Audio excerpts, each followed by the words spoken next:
어떤 사람이 자동차를 운전하고 가다가 이제 교통경찰에게 잡히게 되었습니다. 그래서 그 경찰이 이런 이야기를 합니다. 과속입니다. 이렇게 이야기를 합니다. 운전하는 사람은 자신도 모르게 술 한 잔 했더니 정신이 없었습니다. 이렇게 이야기합니다. 그러자 경찰이 음주운전입니다. 이랬습니다. 그 옆에 있던 아내가 이렇게 이야기를 합니다. 무면허라 맨정신에는 운전할 수 없었습니다. 그러자 경찰이 음주운전 추가입니다. 이렇게 이야기를 무면허 추가입니다. 이렇게 이야기를 합니다. 그러자 뒤에 앉아있던 장모가 이렇게 이야기했다는 겁니다. 그것 봐라. 자동차 훔쳐서 운전하니까 그렇게 되지. 그러니까 차량 절도 추가입니다. 이렇게 했답니다. 여러분, 우리가 이것을 통해서 얻게 되는 교훈은 어떤 것들일까요? 하나의 죄가 시작되면은 또 다른 죄가 반복될 수밖에 없다는 것입니다. 그리고 언젠가는 그 죄는 드러나게 된다는 것입니다. 그리고 그 죄에 대해서 책임을 져야 할 때가 오게 되는 것입니다. 그런데 우리는 종종 죄를 너무 심상히 여기는 경우들이 있습니다. 너무 가볍게 여기는 경우들이 있다는 것입니다. 하나님의 사랑만 생각하고 하나님의 징계, 때로는 하나님의 심판을 우리는 무시하며 살아가기도 한다는 것입니다. 사실 그것은 매우 어리석은 것이고, 그리고 구원을 받은 자로서의 합당한 삶이 아니라는 것입니다.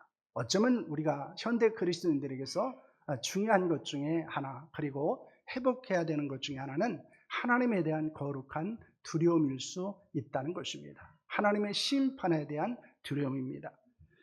오늘 우리가 베드로 후서를 저희들이 계속해서 말씀을 나누면서 이 베드로가 강조하고 있는 것이 있습니다. 그것은 종말이라고 하는 것입니다. 그 종말이라고 하는 것은 두 가지 의미를 우리에게 주고 있습니다. 하나는 예수님의 재림입니다. 그래서 예수님의 재림하심으로 우주적 종말이 우리에게 찾아오게 됩니다. 그래서 이 베드로는 3장 4절에서는 주께서 강림하실 때라고 하는 표현을 사용하고 있고요. 3장 10절에서는 주의 날이 도둑같이 임한다, 이런 말을 하고 있습니다. 예수님의 재림이 있고, 그리고 그 후에는 심판이 있다는 사실을 말씀하는 것입니다. 뿐만 아닙니다. 이제 베드로는 자신의 죽음에 대해서 이렇게 이야기합니다. 1장 13절에서는 장막에 있을 동안이라고 말하고요, 1장 14절에서는 장막에서 벗어난 날이 임박했다, 이렇게 말합니다. 자신의 죽음에 대해서 이야기하는 것입니다.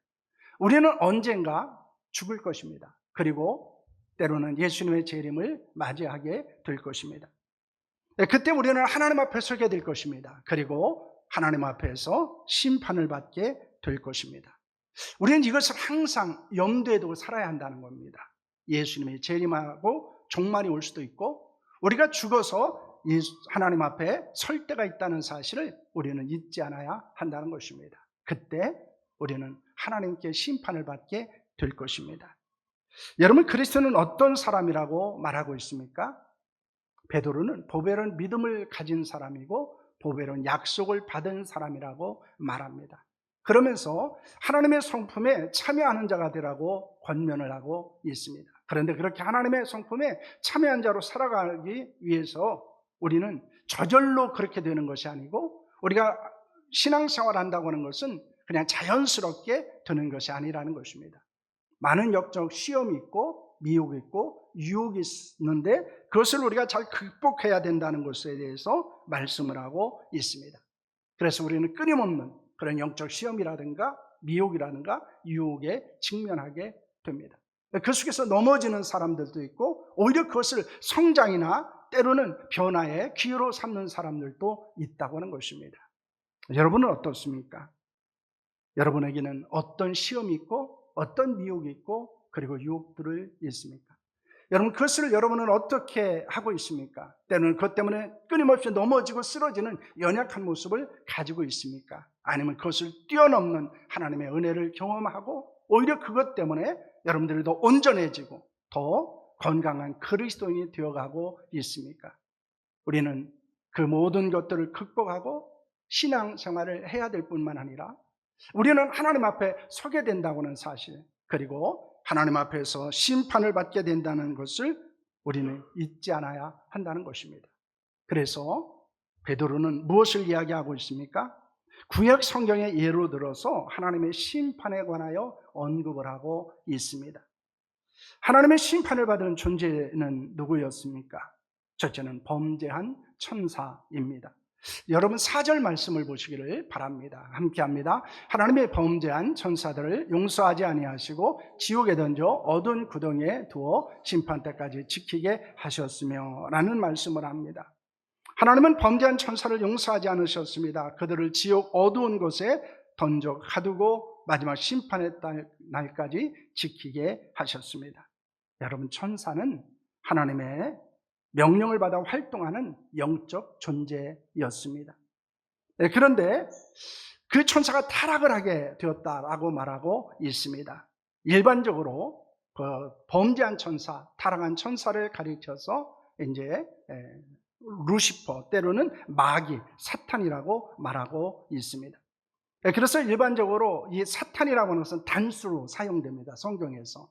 그리고 귀신은 복수로 나오고 있습니다. 그래서 우리가 성경의 의미에서 보면은 사탄 마귀는 범죄한 천사장 루시퍼를 이야기하고 있고, 귀신이라고 말했을 때는 그 루시퍼를 따라서 범죄에 참여한 천사들을 말하고 있다는 것입니다. 여러분, 그런데 그들은 하나님의 명령을 순종하지 않았던 자들이었습니다. 특별히 이 천사가 어떤 범죄를 지었는가 본문은 이야기하고 있지 않습니다.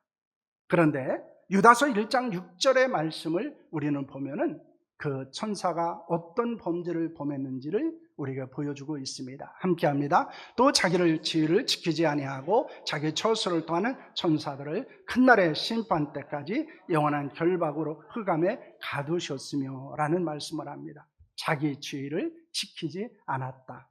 자기 처소를 떠났다. 이렇게 말하고 있습니다. 천사는 하나님의 명령을 받아서 활동하는 영적 존재임에도 불구하고 그들은 그 자리를 떠났다는 거예요. 그리고 자신의 지위를 지키지 않았다는 것입니다. 이것은 하나님이 요구하시는 역할을 감당하지 않은 것을 말씀하는 것입니다. 하나님의 세워주신 자리를 지키지 않았다는 것을 보여주고 있는 것입니다. 그러면 왜 그랬을까요? 교만했기 때문입니다. 그래서 하나님을 배반하고 하나님을 대적하는 존재가 되었다는 것을 말씀하고 있는 것입니다. 그들이 범한 것은 불신앙입니다. 하나님을 믿지 않은 것입니다. 불순종입니다. 하나님의 말씀에 순종하지 않은 것입니다. 그들은 충성하지 않은 것입니다. 하나님이 그들에게 주어진 책임을 감당하지 않은 것입니다. 그래서 하나님은 범죄한 천사를 지옥에 던져 심판 때까지 어두운 구덩이에 가둬놓으셨다고 말합니다. 이는 지금 지옥에 갇혀 있다고 하는 것보다는 반드시 심판을 받을 것을, 즉 심판의 확실성을 보여주는 것으로 볼 수 있습니다. 또한 사단의 활동과 역사는 제한적이라고 하는 것입니다. 왜냐하면 성경은 사단의 역사에 대해서 이야기하고 있기 때문입니다. 그러면서 이 사단은 어떤 존재라고 성경을 말씀하고 있습니까? 거짓의 아비라고 말합니다. 이 세상의 임금이라고 합니다. 이 세상의 신이라고 말하기도 하고요. 공중 권세 잡은 자들이라고 말합니다. 시험하는 자고 참소하는 자고 미혹하는 자라고 말하고 있습니다. 여러분, 이것이 우리에게 주는 교훈은 무엇입니까? 사단은 지금도 우리를 시험하고 우리를 참소하고 우리를 미혹하여 넘어지게 하고 있다는 것입니다. 우리가 신앙생활하면서 가장 중요한 것 중에 하나는 이런 사단의 시험, 사단의 참소, 사단의 미혹을 극복하는 자들이 되어야 한다는 것입니다. 그런데 많은 사람들이, 그리고 많은 성도들이 여기에 넘어지고 쓰러지는 연약한 모습들을 보이고 있는 것입니다. 베드로는 범죄한 천사의 심판을 통해서 무엇을 교훈하고 있습니까? 죄를 범한 존재는 그 무엇이든지 누구든지 심판을 피할 수 없다는 것입니다. 악한 사단을 따르는 자들도 역시 심판을 받게 될 것입니다.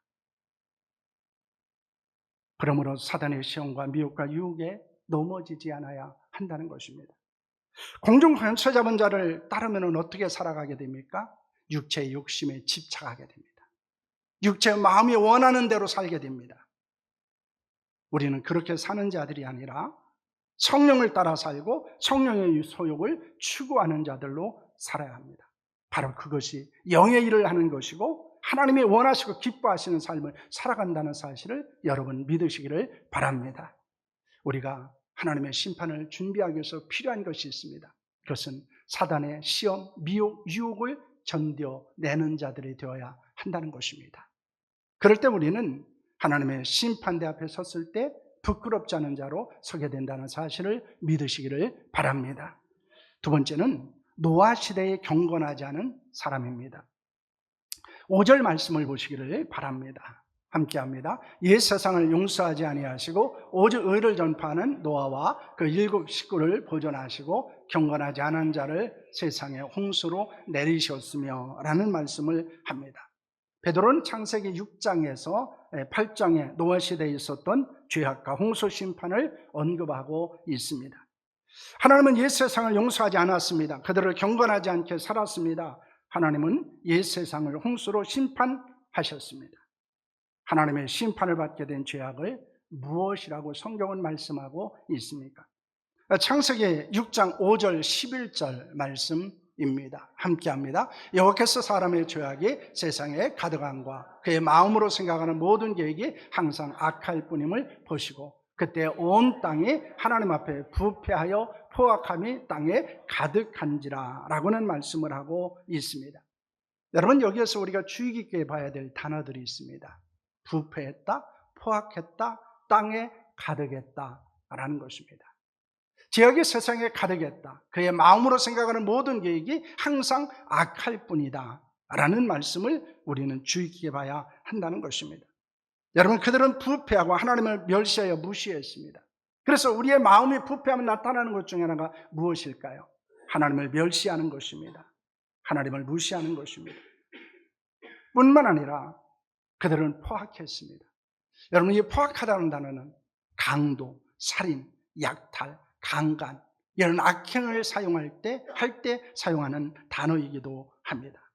그런데 그들을 가리켜서 무엇이라고 말합니까? 경건하지 않은 자들이다 라고 말합니다. 여러분, 경건하지 않으면 어떻게 살게 됩니까? 하나님을 경외하지 않습니다. 뿐만 아니라 악을 행하는 자로 살아가게 된다는 것입니다. 그런데 그런 죄악이 일부의 사람들만 있었던 것은 아니었습니다. 그들의 죄악은 땅에 가득했고 마음의 생각은 항상 악했습니다. 하나님은 그런 사람들을 보면서 한탄하십니다. 그렇다면 노아 시대의 사람들만 이럴 것일까요? 그러지 않습니다. 오늘날 시대에도 이런 일들이 일어나고 있다는 것입니다. 마음이 부패한 사람들이 있고 뿐만 아니라 행동이 포악한 사람들도 있다는 것입니다. 그때 하나님의 은혜를 입은 노아는 의인이요 당세의 완전한 자라고 말합니다. 하나님과 동행했다고 말하고 있고요. 노아와 가족을 죄한 모두는 홍수로 심판을 받았음을 성경은 말씀하고 있습니다. 여러분, 누가 하나님의 심판을 받게 됩니까? 그 생각과 마음이 부패한 자들입니다. 행동이 포악하고 하나님을 멸시하는 사람들입니다. 자기가 중심이 되어 살아가는 사람들입니다. 하나님 앞에서 의롭은 삶을 살지 않고 온전한 삶으로 살지 않는 사람들입니다. 하나님과 동행하지 않는 사람들입니다. 이런 사람들은 경건한 사람이 아니라고 성경은 말씀하고 있습니다. 그러므로 하나님의 심판을 받게 된다는 것입니다. 우리는 노아 시대의 사람들의 심판을 기억해야 합니다. 그리고 그들의 마음이 심히 부패했고 그리고 행동이 악독했다는 사실에 대해서 우리는 주의 있게 살펴볼 필요가 있습니다. 여러분, 모든 사람이 부패할 수 있어요. 모든 사람이 포악해질 수 있습니다. 우리가 그런 사람들과 함께 살아가고 있습니다. 그럼에도 불구하고 우리는 하나님 앞에 섰을 때, 하나님의 심판대 앞에 섰을 때 우리는 하나님의 인정받기 위해서는 우리는 그들의 부패함에 따르지 않아야 합니다. 그리고 우리는 언제나 포악한 자로 살지 않아야 합니다. 거룩하고 경건한 자로 살아갈 수 있기를 소망합니다. 바로 그것이 우리가 하나님의 심판대 앞에 서는 것을 준비하는 삶을 살아가는 삶입니다. 셋째는 소돔과 고모라 사람입니다. 6절과 7절 말씀을 여러분 보시기를 바랍니다. 함께합니다. 소돔과 고모라 성을 멸망하기로 정하셔 제가 되게 하사 후세 경건하지 아니할 자들에게 본을 삼으셨으며 무법한 자들의 음란한 행실로 말미암아 고통당하는 의로운 롯을 건지셨으니 라는 말씀을 하고 있습니다. 이 소돔과 고모라는 소알 지역에 위치하고 있었습니다. 매우 비옥한 땅이었습니다. 아브람과 롯이 가축이 너무 많아졌습니다. 그래서 함께 살아갈 수 없게 되었습니다. 그때 아브라함이 롯을 향하여 내가 원하는 것을 선택하라고 말합니다. 그러자 롯은 요단강 유역을 바라보다가 소알까지 온 땅에 물이 넉넉한 것을 보게 됩니다. 그 땅은 마치 에덴 동산과 같았고 애굽의 비옥한 땅과 같았습니다. 그래서 롯이 소알 지역 소돔과 고모라 성을 선택하게 됩니다. 그런데 롯이 보지 못한 것이 있었습니다. 창세기 13장 13절 말씀입니다. 함께합니다. 소돔 사람은 여호와 앞에 악하며 큰 죄인이었더라 라는 것입니다. 여러분, 롯은 풍요로운 땅을 봤습니다. 비옥한 땅을 봤습니다. 에덴 동산과 같이 그렇게 살기 좋은 땅을 보았습니다. 그런데 그가 보지 못한 것은 무엇일까요? 그곳에 사는 사람들의 모습이었습니다. 그들은 어떤 사람들이었는지, 그리고 그들이 어떻게 살아가고 있는지를 그들은 그 롯은 보지 못한 것입니다. 그런데 성경은 그들을 뭐라고 말합니까? 하나님 앞에서 악하며 큰 죄인이었다라 라는 말씀을 하고 있습니다. 그들의 악함이 무엇일까요? 유다서 1장 7절 말씀을 보시기를 바랍니다. 유다서 1장 7절 함께합니다. 소돔과 고모라와 그 이웃 도시들도 그들과 같이 행동으로 음란하며 다른 육체를 따라가다가 영원한 불의 형벌을 받음으로 거울이 되었느니라 라는 말씀을 합니다. 두 가지가 나오죠. 행동으로 음란하며 다른 육체를 따라가며 라는 단어입니다. 여러분, 이 소돔과 고모라 사람들은 주변 도시의 사람들과 같이 음란했습니다. 그들은 다른 육체를 따라갔습니다. 여러분, 그것이 구체적으로 무엇을 이야기하고 있을까요? 창세기 19장 5절 12절 말씀을 보시기를 바랍니다. 함께합니다. 롯을 부르고 그들에게 이르되 오늘 밤에 내게 온 사람들이 어디서 있냐 이끌어내라. 우리가 그들을 상관하리라. 그 사람들이 롯에게 이르되 이후에 내게 속한 자가 또 있느냐? 내 사위나 자녀나 성중에 내게 속한 자들을 다 성 밖으로 이끌어내라 라는 말을 하고 있습니다. 어느 날 두 천사가 사람의 모양으로 소돔과 고모라 성에 들어오게 됩니다. 롯이 성문에 있다가 그들을 환대하고 영접하고 집으로 데려가서 음식을 주었습니다. 밤이 되었을 때 악한 소돔 고모라 사람들이 찾아오게 됩니다.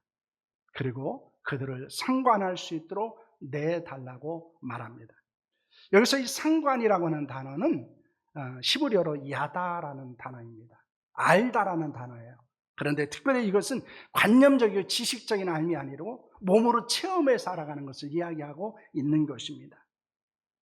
여러분, 그런데 이 단어가 성적 관계를 이야기할 때 사용되어진 단어이기도 합니다.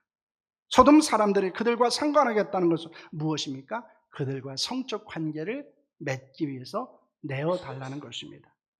여러분, 롯이 거절하자 누구를 달라고 그럽니까? 사위를 달라고 이야기하는 것입니다. 영어에서 서담이라고 하는 단어가 있습니다. 이 단어는 남색이라는 것입니다. 동성애를 말하는 단어입니다. 매우 치욕스러운 단어이기도 합니다. 그런데 그 출처가 어디에서 나왔을까요? 소돔에서 나온 단어입니다. 여러분, 이 소돔 주민들의 성적 문란에서 파생되어진 단어입니다.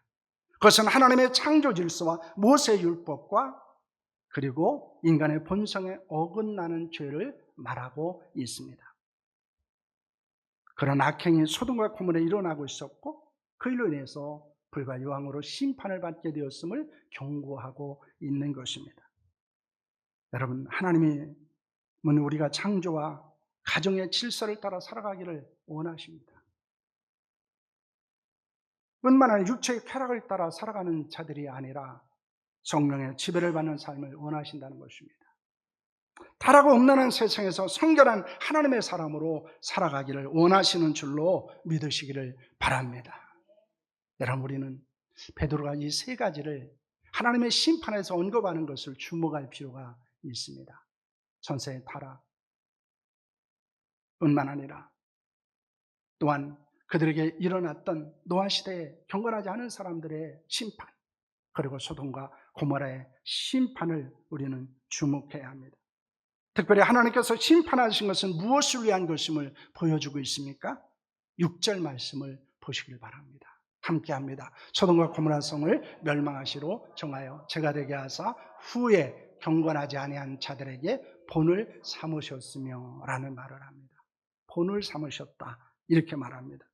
하나님은 소돔과 고모라 성을 불과 유황으로 멸망시킴으로 잿더미가 되게 하셨습니다. 그것은 훗날 경건치 않은 사람들에 대한 본보기로 삼으신 것임을 말씀하는 것입니다. 그들에게 있었던 하나님의 심판은 무서운 경고의 사건이고 우리에게 주고 있는 메시지라는 것입니다. 여러분, 지혜로운 사람은 어떤 사건을 통해서 긍정적인 영향을 받습니다. 반면에 어려운 사람은 부정적인 영향을 받습니다. 교육학에서 부정적 학습이라는 것이 있습니다. 그것은 부정적인 모습을 보면서 욕하면서 자기도 배운다는 거예요. 그래서 종종 이런 이야기를 하는 사람들을 봅니다. 우리 아버지가 알코올 중독자였고 노름꾼이었고 그리고 외도를 했고 끊임없이 엄마를 힘들게 하는 것을 보면서 그 아들은 이렇게 생각합니다. 나는 절대로 아버지와 같은 사람이 되질 않겠다. 그리고 이런 가정을 절대로 나는 세우지 않겠다. 그런데 오늘날 자기 자신의 모습을 보면 똑같은 모습을 가지고 있다는 거예요.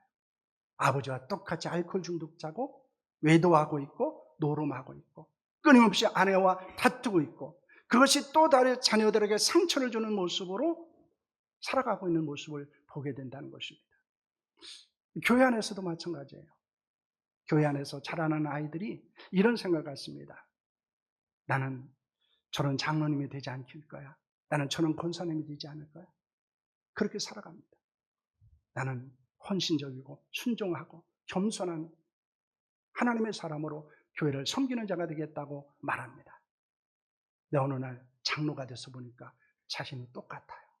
권사가 돼서 보니까 똑같습니다. 여러분, 우리가 기억해야 되는 것 중에 하나는 그런 것입니다. 어떤 역사를 통해서 내가 어떤 교훈을 받는가라는 것은 중요하다는 거예요. 어떤 사건을 통해서 내가 그것을 통해서 어떤 교훈을 얻는가 하는 것은 매우 중요한 일일 수 있다는 것입니다. 다음 주에는 김영민 장로님이 제주 교회사에 대해서 이야기를 할 것입니다. 여러분, 역사가 주는 교훈이 있습니다. 그것은 부정적인 것을 반복하지 말라는 거예요. 본보기를 삼으라는 것입니다. 그것을 뛰어넘는, 그것을 초월하는, 그것을 극복하는, 그것을 승화시키는 거룩한 역사가 일어나기를 원한다는 사실을 여러분 믿으시기를 바랍니다. 여러분, 왜 하나님께서 이렇게 심판하셨던 이야기를 베드로가 언급을 하고 있겠습니까? 여러분, 그것을 반복하라고 언급하고 있습니까? 그렇지 않아요. 그것을 뛰어넘으라는 것입니다. 그것을 극복하라는 것입니다. 그래서 하나님의 심판을 받는 자들이 아니라 하나님의 칭찬과 인정과 상급을 받는 자로 살아가기를 원한다는 사실을 여러분 믿으시기를 바랍니다.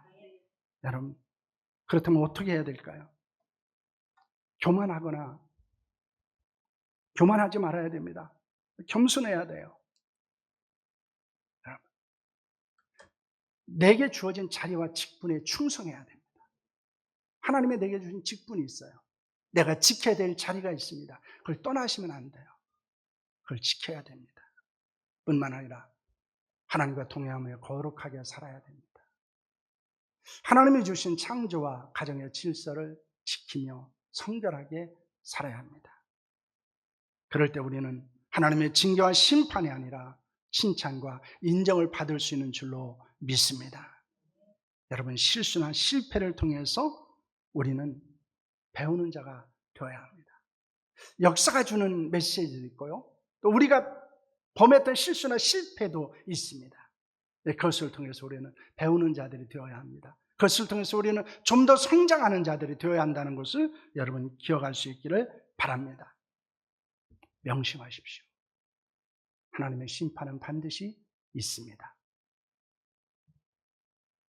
하나님의 심판은 반드시 있습니다. 반드시 예수님의 재림도 있습니다. 반드시 우리는 죽습니다. 그리고 하나님 앞에 서게 될 것입니다. 여러분, 그때 여러분 어떤 모습으로 서기를 원하십니까? 하나님의 심판을 받았던 사람들을 생각하고 준비하는 자들이 되기를 소망합니다. 내가 하나님 앞에 섰을 때 어떤 모습일까? 이것은 우리가 깨어 있어야 되는 모습임을 보여주고 있는 것입니다. 그때 하나님이 잘했다, 충성된 종아 라고는 칭찬을 받을 수 있는 은혜가 여러분 가운데 있기를 소망합니다. 하나님의 심판대 앞에 부끄럽지 않게 사는 저 여러분들이 될 수 있기를 원합니다. 하나님의 심판은 반드시 있습니다. 이것을 우리는 결코 잊지 않아야 한다는 것입니다. 기도하겠습니다.